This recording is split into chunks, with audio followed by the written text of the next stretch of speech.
자, 오늘 이제 강의 시작하겠습니다. 벌써 5번째 시간입니다. 표적의 땅 갈릴리, 이렇게 제가 오늘 제목을 잡았는데요. 제가 여기를 기적의 땅이라고 잡지 않았습니다. 표적의 땅이라고 분명히 잡았는데, 여러분, 기적과 표적의 차이를 혹시 아십니까?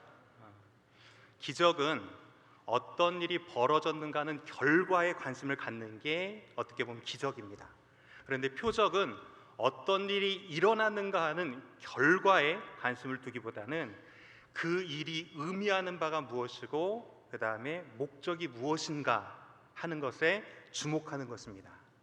예수님께서는 어떻게 보면 그 삶을 사시면서 많은 기적들을 일으켜주셨는데요, 그 기적들은 그 일 자체에 의미 있었다기보다는 그 이면에 말씀하시는 메시지들이 담겨 있다는 사실입니다. 오늘은 이제 갈릴리에서 있었던 세 가지 사건들을 통해서 주님께서 우리 가운데 보여주신 사랑의 표적에 대해서 한번 쭉 나눠보도록 하겠습니다.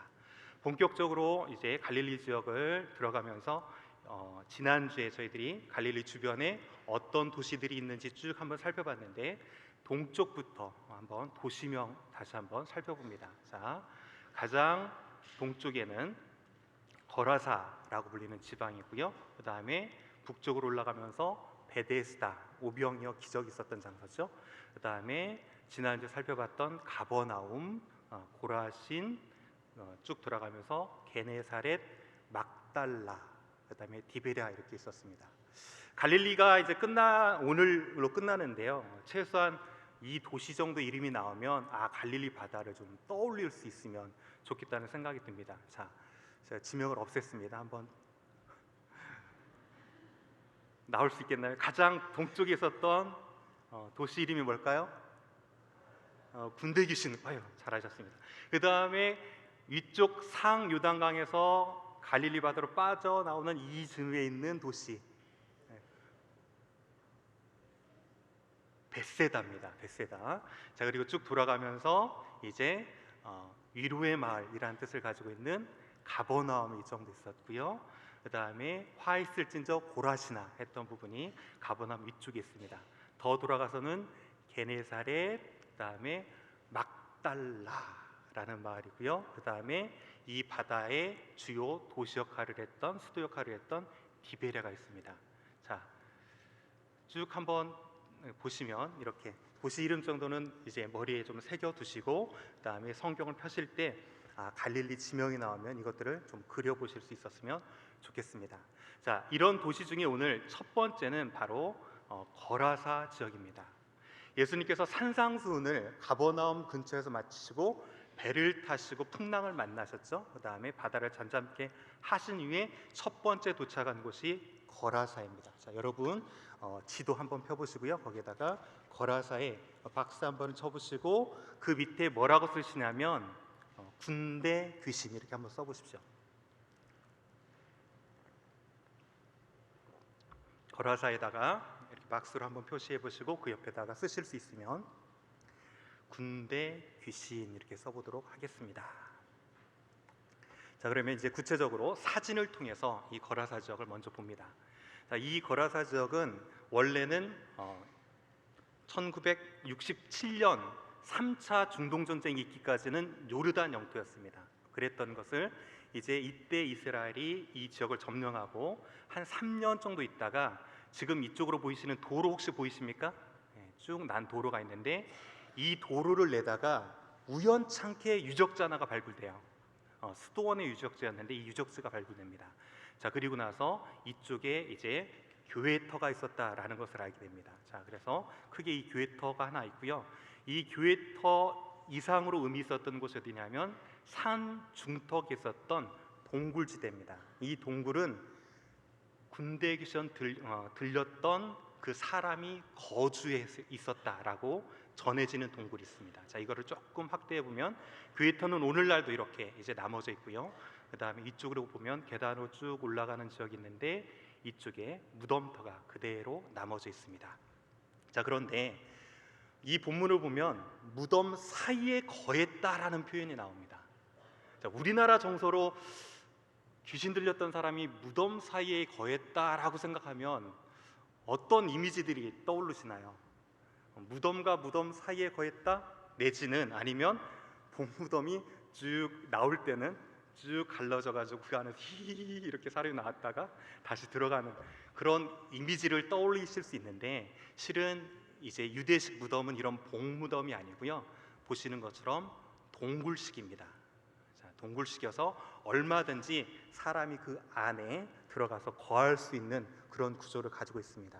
이 무덤 구조는 제가 다음 주에 다시 보는 무덤이라는 섹션이 있어요. 거기서 한번 상세히 무덤 구조에 대해서 한번 말씀드리도록 하겠습니다.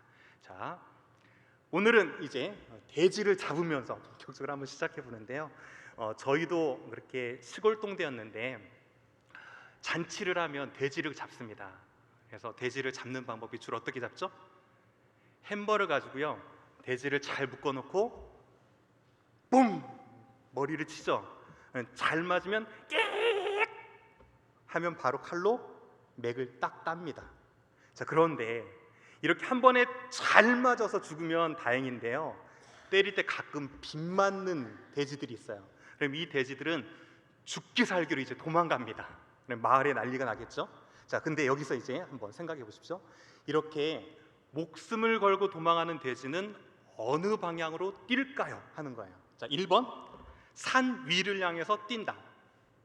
자, 2번 평평한 평지를 향해서 막 달려간다. 3번 비탈 아래로 향해서 뛴다. 자, 1번 한번 손 들어보시죠. 산 위를 향해서 뛴다. 뭐 별로 두세 분. 자, 그 다음에 2번 평지를 향해서 뛴다. 예. 3번 비탈을 향해서 뛴다. 오, 예. 역시 대부분 3번 드셨는데요. 이거는 실은 본체 구조를 해부해 봐야 돼요. 돼지 구조, 돼지 몸을 한번 해부해 봐야 되는데, 돼지의 특징은 뭐냐면, 자 보십시오. 돼지 한 마리 제가 그려놨는데요. 이쪽 보면 뒷다리가 길어요. 그렇죠? 그 다음에 앞다리는 짧습니다. 그런데다가 머리는 커요. 자, 그럼 무게 중심은 어디 있습니까? 앞쪽이 있어요. 자, 그러면 저도 실은 이제 머리가 좀 어느 정도 커가지고 느낌을 잘 알 수 있는데 머리 큰 사람들은 비탈 아래로 절대 뛰지 않습니다. 자, 왜요? 뛰는 순간 앞다리가 짧은데 중심이 막 앞으로 쏠리니까 어떻게 됩니까? 그대로 꼬꾸라서 뒹굴게 돼 있어요. 토끼 몰이 해보셨죠? 토끼도 뒷다리가 길지 않습니까? 앞다리가 짧고, 그래서 토끼를 잡으려면 어느 방향으로 몰아야 잡을 수 있죠? 산 아래로 몰아야 잡을 수 있어요.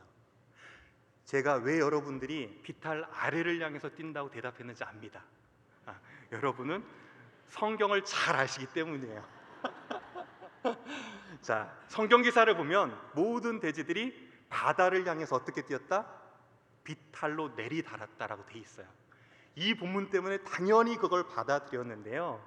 이것을 알 수 있는 것은 통해서 알 수 있는 것은 무엇이냐면, 돼지가 제정신이 아니었습니다. 왜? 귀신이 들려가지고 지금 제정신이 아니에요.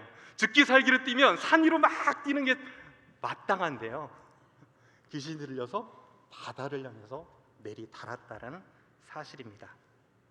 자, 그런데 우리가 여기서 한번 생각해 볼 것은, 왜 예수님께서는 하필이면 돼지떼에게로 그 귀신들을 들어가게 하셨을까 하는 거예요. 자, 그래서 제가 몇 가지 이유를 한번 적어봤는데요. 첫 번째로, 돼지는 잘 아시는 것처럼 코셔르라고 해서 유대인들이 먹는 음식이 아닙니다. 굽이 갈라져 있거나 되새김질을 해야 되는데, 돼지는 어떻게 돼 있습니까? 굽은 갈라져 있잖아요. 족발 드실 때 보시면 갈라져 있고, 그 대신 되새김질을 하지 않아요.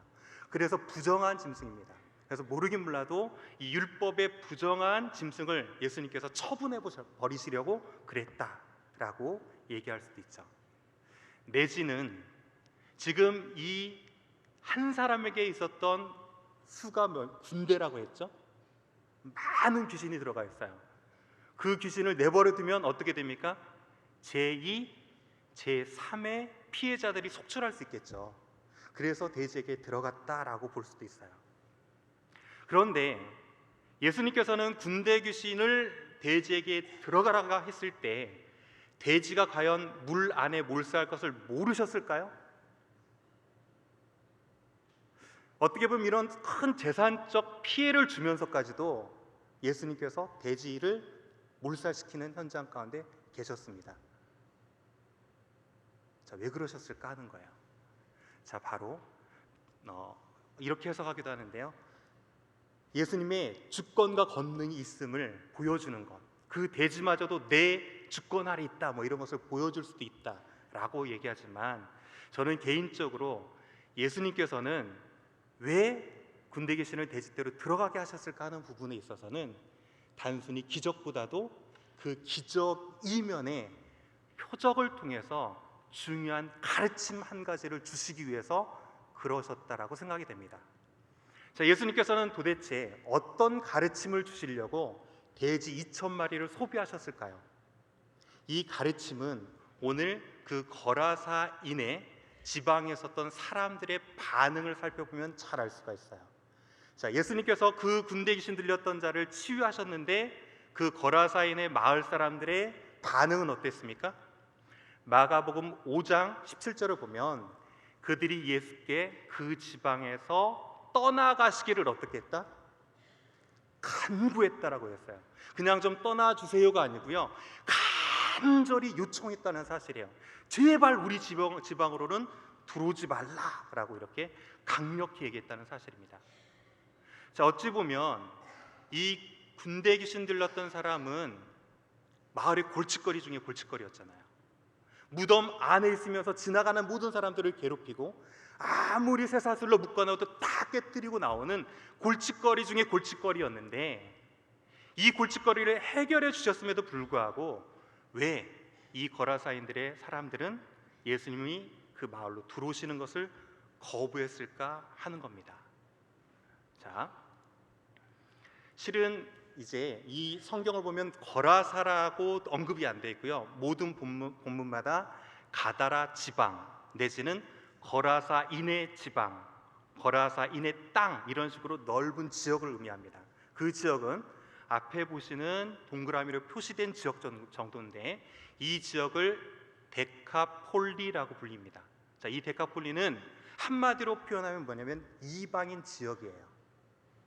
자, 그런데 고고학적으로 발굴을 해가지고요, 이 지역이 유대인이 살았는지 이방인이 살았는지를 알려면 어떻게 하면 알 수 있을까요? 땅을 파가지고 뭐 한 가지가 나오면 알 수 있어요. 자, 사사기 시대를 넘어가는 주전 13세기경에요, 블레셋 지역에 땅을 발굴해 보면 갑자기 돼지뼈의 숫자가 한 2, 3%에서 18% 이상으로 증가합니다. 갑자기. 반면에 그 시기에 이제 중앙 산지 지역에 있는 실로라는 도시를 비롯해서 유대인들이 정착했던 지역을 발굴해 보면 급격히 그 시대 이후로는 돼지뼈들이 발굴되지 않아요. 자, 그렇다는 얘기는 유대인 거주지와 이방인 거주지를 구분할 때 고고학적으로 가장 중요하게 보는 것이 무엇이라는 걸 알 수 있습니까? 돼지뼈의 비율이에요. 돼지뼈가 나왔느냐 안 나왔느냐에 따라서 구분할 수 있습니다. 자, 그런데 제가 이 지역은 데가볼리라는 지역으로 이방인 지역이라고 했어요. 자, 그러면 이 지역에는 돼지떼가 많다? 없다? 많습니다. 자, 그러면 이제 조금 감이 오십니까? 왜 예수님이 그 마을로 들어오시려고 하는 것을 거부했을까 하는 거예요. 자, 그들에게는 보이는 것 한 가지가 있었어요. 자, 예수님은 귀신 들렸던 자에게 주목했습니다. 그렇지만 16절을 잘 보면 그 거라사인의 마을의 사람들은 무엇을 보았는지 알 수가 있죠. 자, 무엇을 보았을까요? 돼지의 일을 보았다는 것이에요. 생각해 보십시오. 귀신 들렸던 자 한 명을 치유하는데 돼지 2,000마리 썼어요. 자, 그럼 그 마을로 들어와가지고 병자나 귀신 들린 자를 더 고쳐주신다?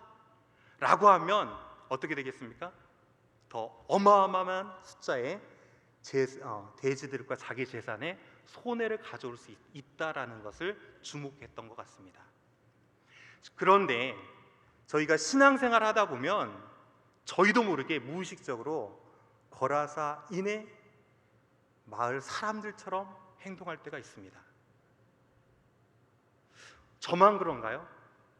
우리는 사람을 본다고 하면서 그 사람의 영혼에 관심이 있기보다는 그 사람이 나에게 어떤 영향력을 끼칠 수 있나, 그가 가진 배경은 어떤가, 배운 정도는 어떤가, 재산 정도는 어떤가, 그 사람 나에게 도움이 될 만한 사람인가. 특별히 사업을 하시는 분들은 이런 경우도 있죠. 사람이 들어오면 사람으로 보이는 것이 아니라 사람이 무엇으로 보입니까? 돈으로 보일 수 있죠. 마치 그렇다면 우리는 이 거라사 지방에 군대 귀신 들렸던 그 지방의 사람들과 똑같아질 수 있다는 사실입니다. 우리는 하나님의 부르심을 입은 사명자들인데요, 그 사명자는 가지고 있어야 될 가치 중에 하나가 이것입니다. 우리 사명의 방향은 영혼 사랑이 돼야 돼요. 우리가 사람을 맞을 때, 이 교회 어떤 사람들이 올 때 그 사람의 가진 것을 보고 외모를 보는 것이 아니라 그 영혼에 관심을 두고 그 영혼이 예수 그리스도를 만났는지 만나지 못했는지, 어떻게 하면 그 영혼을 예수 그리스도께 인도할 수 있을지 없을지가 저와 여러분의 관심이 돼야 된다는 사실입니다. 저희가 이제 4월 5일 두면서 보시는 것처럼 부활절 새생명 축제를 준비하고 있습니다. 여러분은 이 축제를 준비하면서 어떤 마음으로 달려나가기를 원하십니까?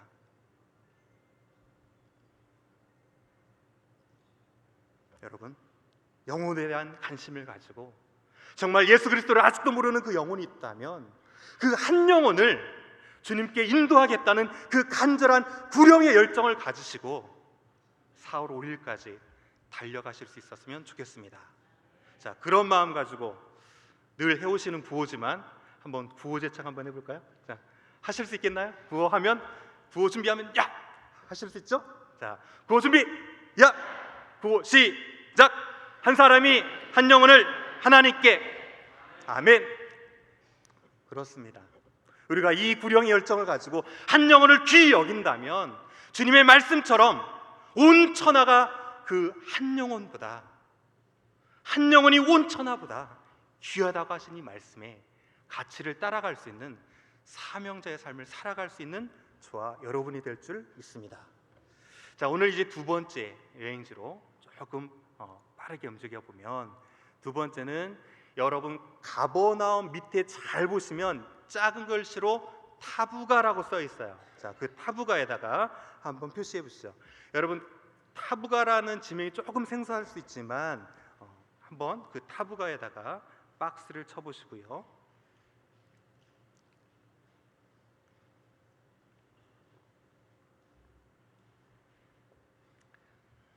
그 다음에 거기다가 베드로 만남 이렇게 써보십시오.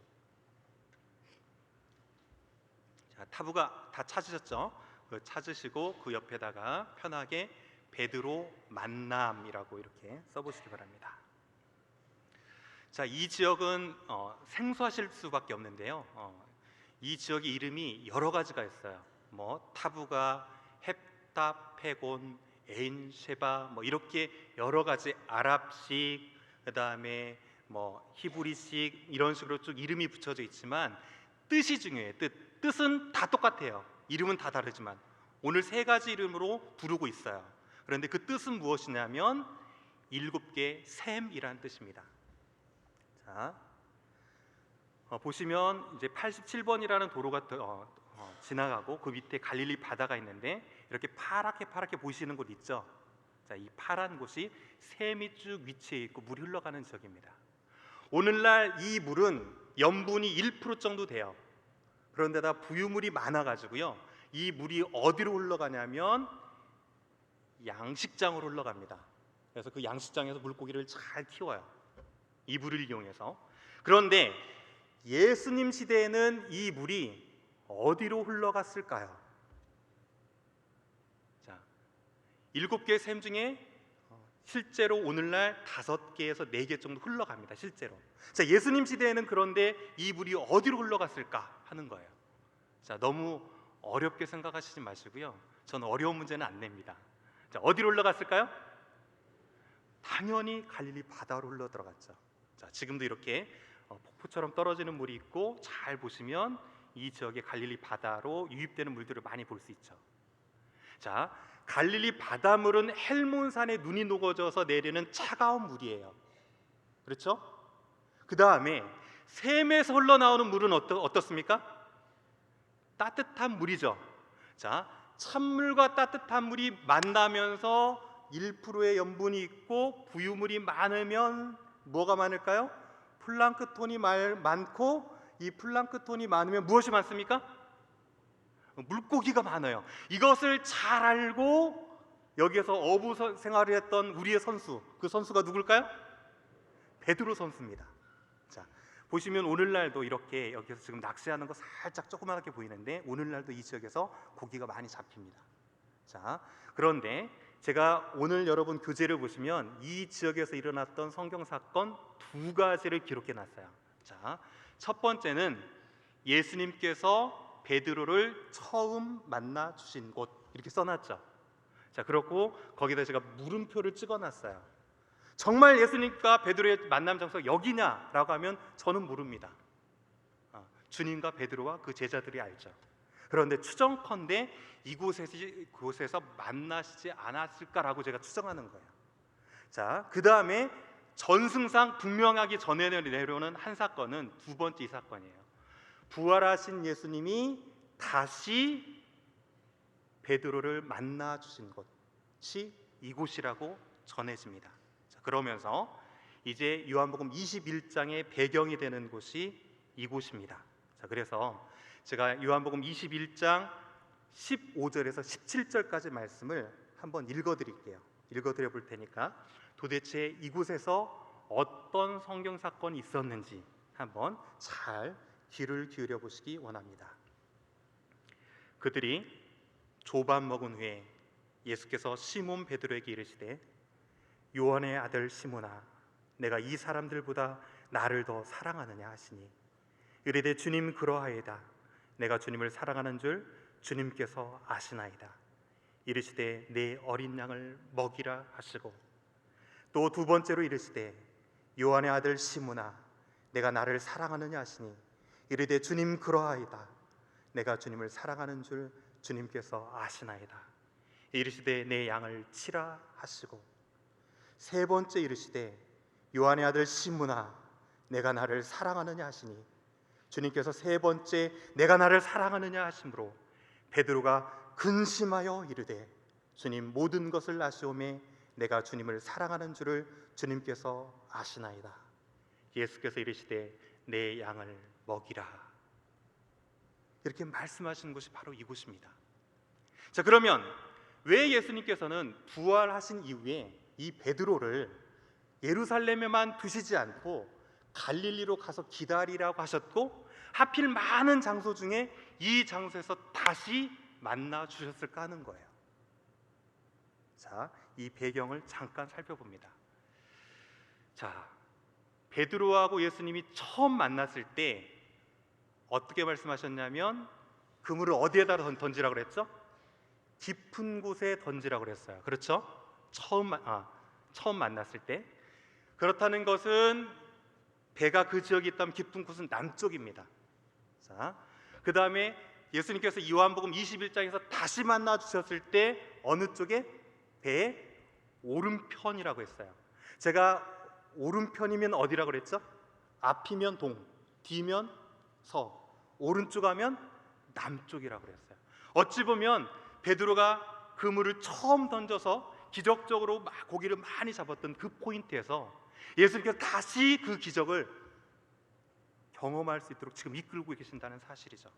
자, 그런데 그럼에도 불구하고 베드로는 처음에 예수님을 알아보지 못했어요.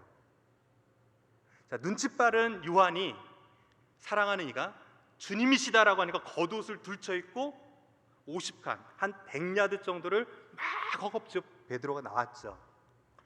자, 왜 처음부터 알아보지 못했을까요? 하는 거예요. 자, 본문을 보면 날이 새어갈 때라고 돼 있어요. 자, 지금 시간 타이밍을 잘 따져보면 예수님께서 베드로에게 어떤 메시지를 주고 있는 거예요. 자, 시간적으로는 지금 정확하게 베드로가 다 굴기 전 예수님 3번 부인했죠. 이 타이밍하고 지금 점점 맞아 떨어져 가고 있어요. 자, 베드로가 딱 나와서 보니까 주님께서 조반을 차려 놓으셨죠. 자, 그리고 요한복음에 유일하게 숯불이라는 단어가 2번 들어간다고 허영 목사님께서 오셔서 자세히 설명해 주셨죠. 지금 모두조차도 어떠냐면 베드로가 예수님을 부인했던 그 시점과 시간대와 분위기가 정확히 일치하도록 지금 이끌고 계시는 거예요. 자, 그래서 숯불이 피어진 이 모드였고요.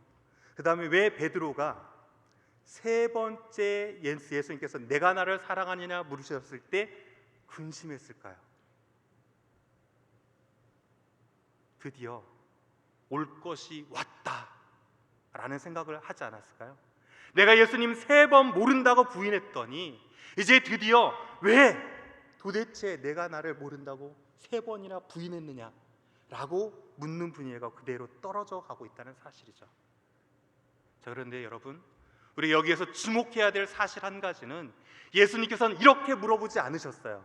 너 그때 왜 나를 모른다라고 했느냐라고 묻지 않으셨고요. 그 실패와 부인의 그 분위기에서도 주님의 오로지 관심 한 가지는 무엇이었냐면 내가 나를 사랑하느냐에 있었다는 사실이에요. 예수님께서는 우리가 때로 실패하고 넘어졌을 때 다른 것에 관심이 있는 것이 아니라 내가 나를 사랑하는지에 대해 관심이 있으시고요. 이 일 이후에 베드로를 양을 치는 자로, 내 양을 먹이라 치라 얘기하셨는데 특별한 어떤 일을 맡기시기 전에도 오로지 관심 한 가지는 그 일을 잘할 수 있느냐 잘 할 수 없느냐 우리의 능력에 관심이 있는 것이 아니라 어디에 관심이 있으시다고요? 내가 나를 사랑하느냐에 있다는 사실입니다. 자, 이 지역에 가면 교회 이름이 이렇게 붙여져 있어요. 베드로 수익권 교회. 그래서 베드로가 다시 권한을 받았다라는 의미도 있지만 저는 제일 좋아하는 이 교회 이름 중에 베드로 제4명교회라는 이름을 좋아합니다. 처음 사람 낚는 어부로 부름을 받았다가 주님을 3년 동안 따라다녔다 3번 부인했을 때 주님께서는 그를 내치지 아니하시고 양을 치는 자로 다시금 불러주셨던 그 제4명의 교회다 라고 이름이 붙여져 있어요. 제가 벌써 한 2008년도니까 꽤 시간이 지났는데 유학 처음 가서 이스라엘 유학 처음 가서 제일 먼저 달려간 곳이 바로 이곳입니다.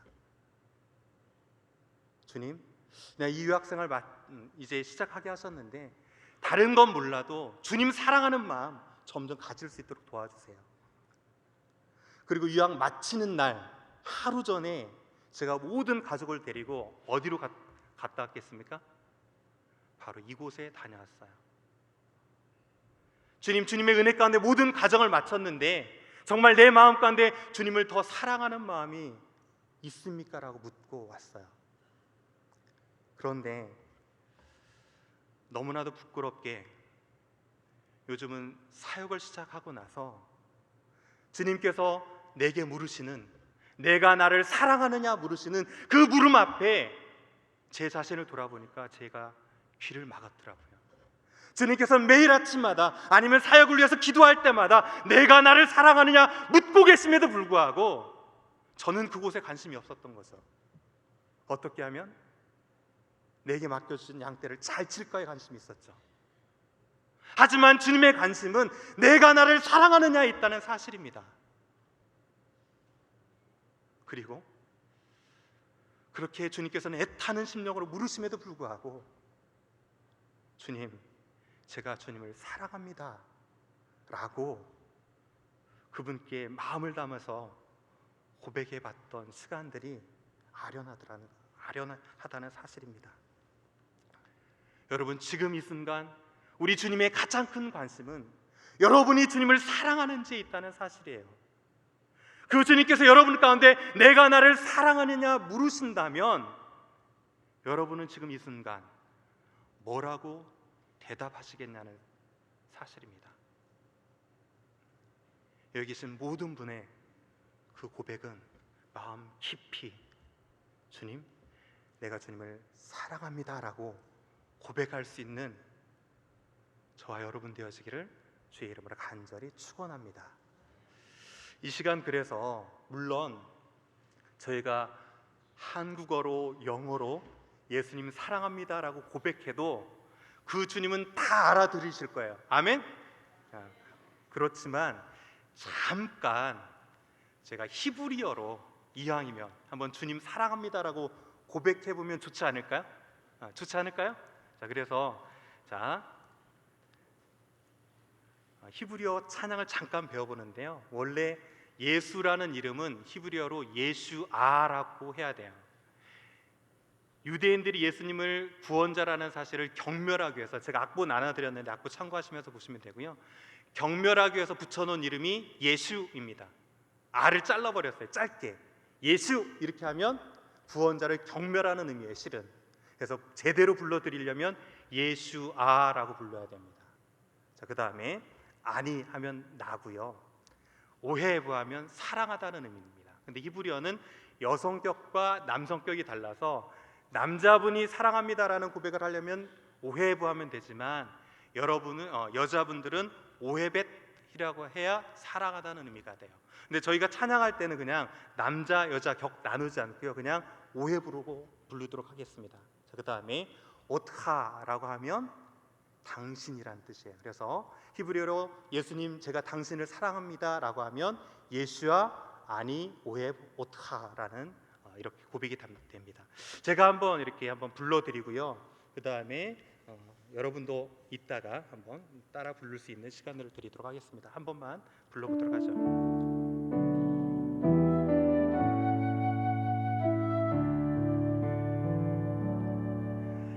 예수와 아니 오헤봇카, 예수와 아니 오헤봇카, 예수와 아니 오헤봇카, 예수와 아니 오헤봇카. 다 같이 한번 불러볼까? 예수야 아니 오헤봇카, 예수와 아니 오헤봇카, 예수와 아니 오헤봇카, 예수와 아니 오헤봇카.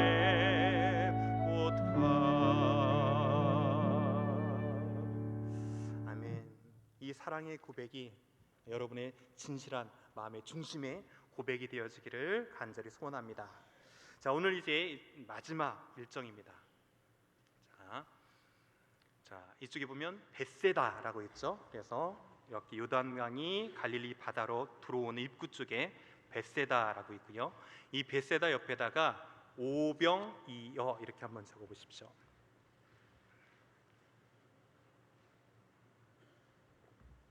오병이어. 자, 그런데 성경에는 오병이어만 있는 것이 아니라 비슷한 사건 한 가지가 또 있는데 혹시 아십니까? 칠병?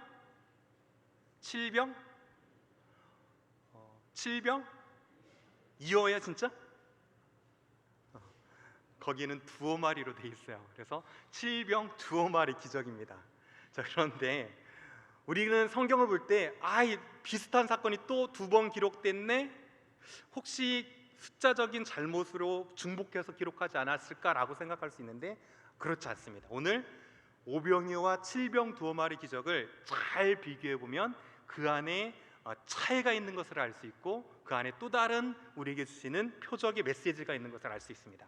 자, 오병이어와 칠병이어 두어 마리 기적을 이제 비교해 보는데요, 오병이어로 몇 명이 먹었습니까? 남자만 5,000명. 그다음 칠병 두어 마리는 4,000명 먹었다고 기록돼 있죠. 자, 그 다음에 여기서 중요한 건데요, 먹고 남은 수예요. 자, 오병이어로 5,000명이 먹고 얼마나 남았습니까? 12? 예? 12? 광준이에요, 바구리예요? 어떤 분은 광주리, 어떤 분은 바구니. 자, 광주리, 바구니 똑같은 거 아닙니까? 뭐 이렇게 하실 수 있는데 아무튼 12 뭐가 남았습니다. 자, 그다음에 칠병이어로는 일곱 광주리입니까? 바구니입니까? 아무튼 제가 왜 이렇게 광주리하고 바구니를 따지는지 이제 한번 들어가 보는데요. 자, 둘 중에 하나는 바구니고요, 하나는 광주리입니다. 그런데 바구니는 누가 쓰는 물건이냐면 유대인들이 쓰는 물건이에요. 자, 유대인이, 그래서 거기다 한번 적어 보십시오. 유대인이 여행시의 음식을 담아가지고 다니면서 특별히 이방인 지역을 통과하게 되면 부정한 음식을 먹을 수 있죠. 그래서 부정한 음식을 먹지 않기 위해서 특별히 버드나무로 짠 도시락 용기가 뭐냐면 바구니입니다. 그 다음에 광주리는 이방인이 대량의 물고기나 음식 같은 것을 옮기기 위해서 갈대로 짜서 만든 용기가 바로 광주리입니다. 자, 그러면 오른쪽 게 광주리일까요? 왼쪽 게 광주리일까요? 어떤 게 길일까 하나? 자, 여러분 보시는 오른쪽 게 바구니입니다. 자, 그리고 광주리예요. 자, 그럼 이제 여기서 광주리와 바구니가 용도가 차이가 있는 것을 알 수 있는데, 자, 아까 여기서 12 광주리일까 바구니일까 따져보는데요. 자, 유대인 몇 지파? 유대인 몇 지파예요? 12지파. 유대인이 쓰는 물건이 아까 제가 뭐라 그랬죠? 뭐라 그랬죠? 바구니. 가나안 몇 족속? 가나안 7족속. 자, 이방인이 쓰는 물건이 뭐? 광주리죠. 자, 그래서 결론적으로 보여드리면 어떻게 됩니까? 12 바구니가 남았고 7 광주리가 남았어요. 자, 숫자적으로도 의미가 있는데 일어난 장소를 보면 오병이어는 벳세다 들녘 잔디 위에서 있었어요. 그러니까 아마 우기 정도에 이제 있었다라는 것을 알 수 있고, 칠병 두어 마리는 데가볼리 이방인 저기 땅 위에서 있었어요. 비교해 보면 건기쯤 있었다라는 것을 알 수 있어요. 자, 이 두 사건, 오병이어 칠병 두어 마리 사건은 그냥 혼란을 주기 위해서 있었던 사건이 아니고요, 한 번은 누구를 위해서? 유대인을 위해서. 한 번은 누구를 위해서? 이방인을 위해서. 이 메시지는 너무 중요하기 때문에 유대인에게나 이방인에게나 꼭 필요한 말씀이기 때문에 주님께서 오늘 두 번 이렇게 펼쳐주신 것을 알 수 있어요. 이 특별히 오병이어 사건은 마태, 마가, 누가, 요한 사복음서에 모두 기록되어 있습니다. 자, 왜 이렇게 사복음서에 모두 기록되어 있을까요? 왜? 중요하니까. 자, 그러면 여기서 그런데 요한복음만 가지고 있는 독특한 기사들이 있어요. 이거를 먼저 간단히 정리해보고 이 표적의 의미에 대해서 이제 한번 살펴볼 건데, 자, 요한복음에는 이 떡과 물고기를 누가 가져왔다라고 기록되어 있습니까? 한 아이가 가져왔다라고 출처를 분명히 밝혀요. 다른 복음서는 그 출처를 밝히지 않고 있습니다. 자, 반면에 또 떡은 떡이라고 되어 있지 않고 뭐라고 기록되어 있을까요? 다른 본문은 떡이에요. 근데 요한복음만큼은 보리떡 이렇게 되어 있습니다. 자, 그런데 또 한 가지 재미있는 것은 물고기예요. 여러분이 한글로 물고기를 보면 똑같이 물고기로 되어 있지만 공간복음서인 마태, 마가, 누가에 기록되는 물고기와 요한복음의 물고기는 차이가 있어요, 원어상으로는. 자, 먼저 공간복음에 기록되어 있는 물고기는 익스티스라고 해가지고 보시는 것처럼 일반 물고기를 가리키는 말입니다. 여러분 성지답사 가면 이렇게 먹거든요. 실은 갈릴리 바다 주변에서 베드로피시라고 알려진 이 고기를 튀겨가지고 통째로 먹습니다. 너무 맛있어요. 실은 비리지 않고. 이런 물고기는 뭐라고 불린다? 익스티스라고 불려요.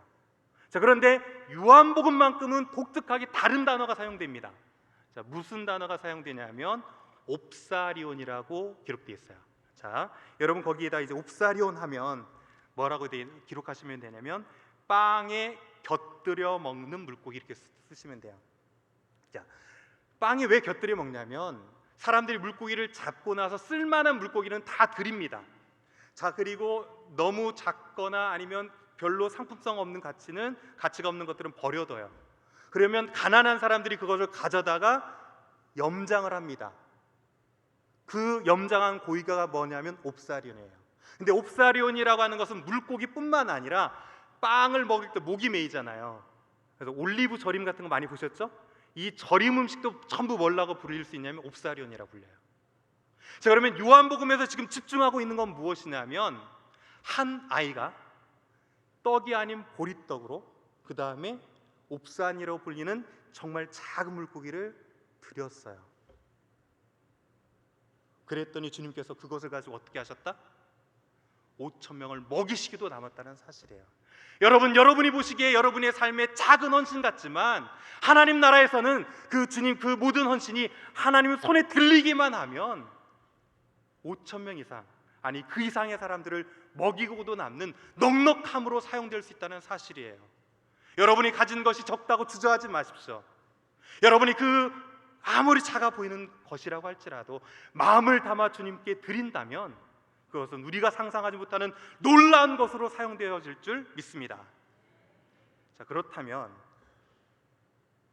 이 표적의 의미가 궁금하지 않습니까? 왜 예수님께서는 떡으로 물고기로 많은 사람들을 먹이셨을까 하는 표적의 의미. 자, 이 표적의 의미는 오병이어 기념교회에 딱 가보면 이제 제단이 하나 있고요. 이 돌 하나 위에서 예수님께서 기적을 펼쳐주셨다 전해집니다. 그런데 그 앞에 잘 보면 모자이크 하나가 있어요.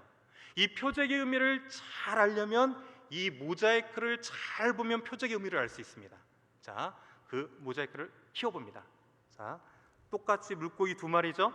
자, 그 다음에 광줄입니까? 바구니입니까? 모양 보니까 바구니, 또 광줄이 하시는 분이 계시네. 바구니입니다. 자, 그런데 그 바구니 안에 떡이 몇 개 있습니까?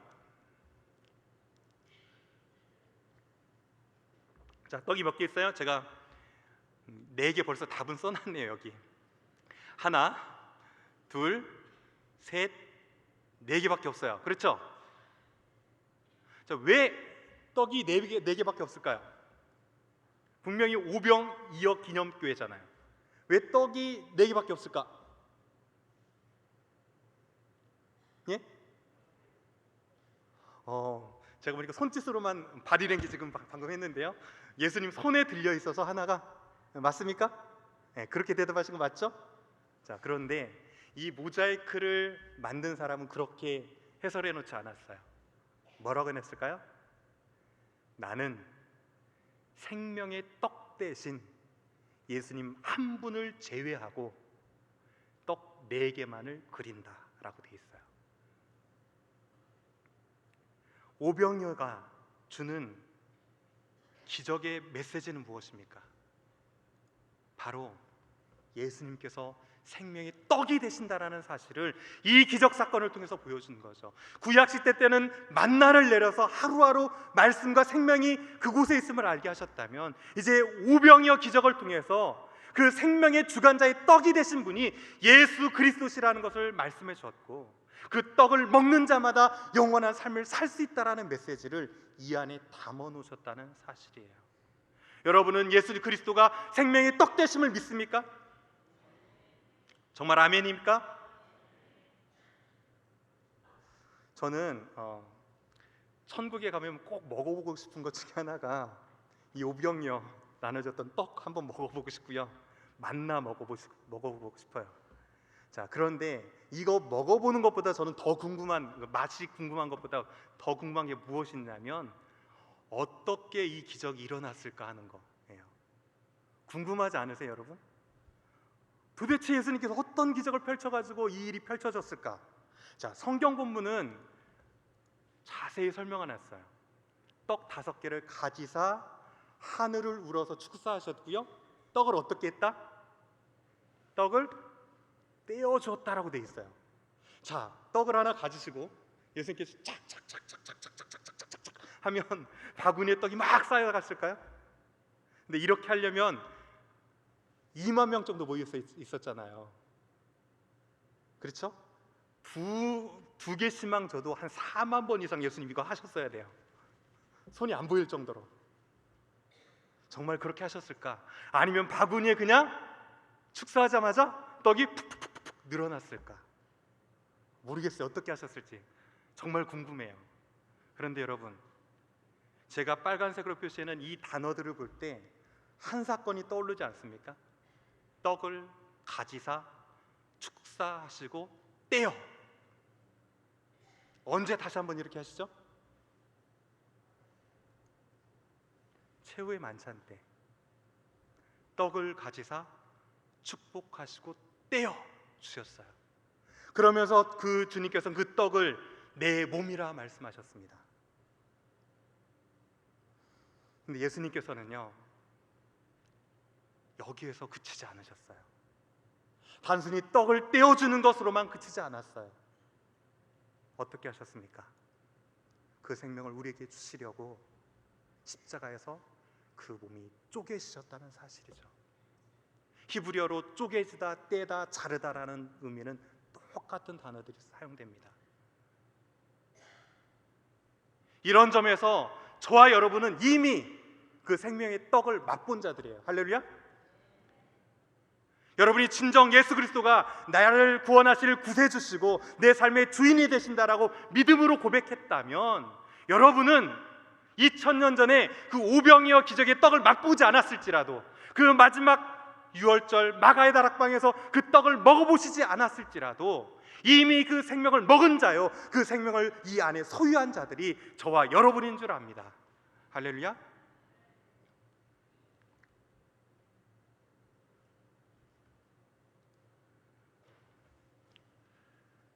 여러분, 사명을 가지고 달려나가다 보면 때로 지칠 때도 있고 힘들어 넘어질 때도 있습니다.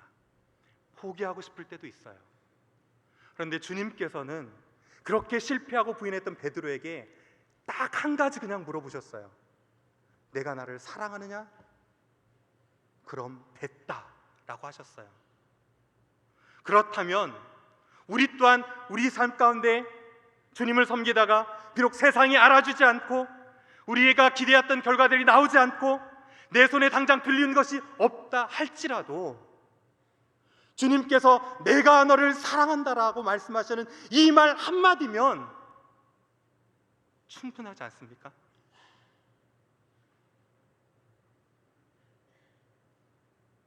여러분, 아무리 힘들고 지칠 때가 있다고 할지라도 그 주님께서 내가 너를 사랑한다 말씀하시는 그 음성 한마디로 만족하고 힘을 얻고 다시금 일어설 수 있는 여러분들 되어지기를 축원합니다. 자, 오늘 말씀을 정리해 보면 이렇습니다. 한 영혼 한 영혼을 귀히 여기며 한 사람이 한 영혼을 하나님께라는 구령의 열정을 가지고 세월이 흘러갈수록 예수님만을 더욱더 사랑하면서 사명의 길을 가시는 여러분 되어지기를 원합니다. 더불어서 우리를 사랑하신 주님의 사랑 하나면 충분하고, 아니 넘치고 넘쳐서 주님의 그 사랑 이 세상의 모든 사람들이 알 수 있도록 그분을 가리키는 주님의 사랑의 표적으로 살아가시는 여러분들 되어지기를 간절히 축원드립니다. 그런 점에서 사명자, 그는 사랑의 표적입니다. 단순히 내 삶을 살아갈 때 예수님을 춤추면서 많은 기적을 바라기보다는 어떻게 하면 내가 그 주님의 사랑을 드러내면서 그 주님을 보여주는 삶을 살 수 있을까라는 마음으로 사랑의 사인, 그분을 드러내는 표적으로 살아가실 수 있는 복된 축복이 여러분께 있기를 간절히 축원드립니다. 오늘은 아까 배웠던 찬양 부르면서 한번 마무리해 보기를 원하는데요. 예수야 아니호의 오트카 다 같이 한번 불러봅니다.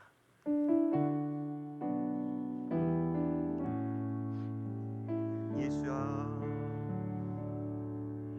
예수야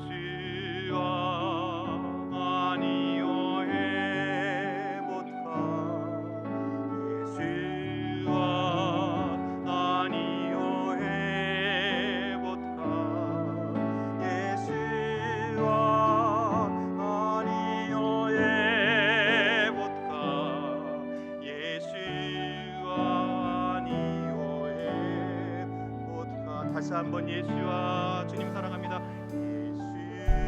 예수와 아니요 해볼까 예수와 아니요 해볼까 예수와 아니요 해볼까 예수와 아니요 해볼까 다시 한번 고백합니다. 예수와 예수와 아니요 해볼까 예수와 아니요 해볼까 예수와 아니요 해볼까 예수와 아니요 해볼까 사랑합니다 나 예수님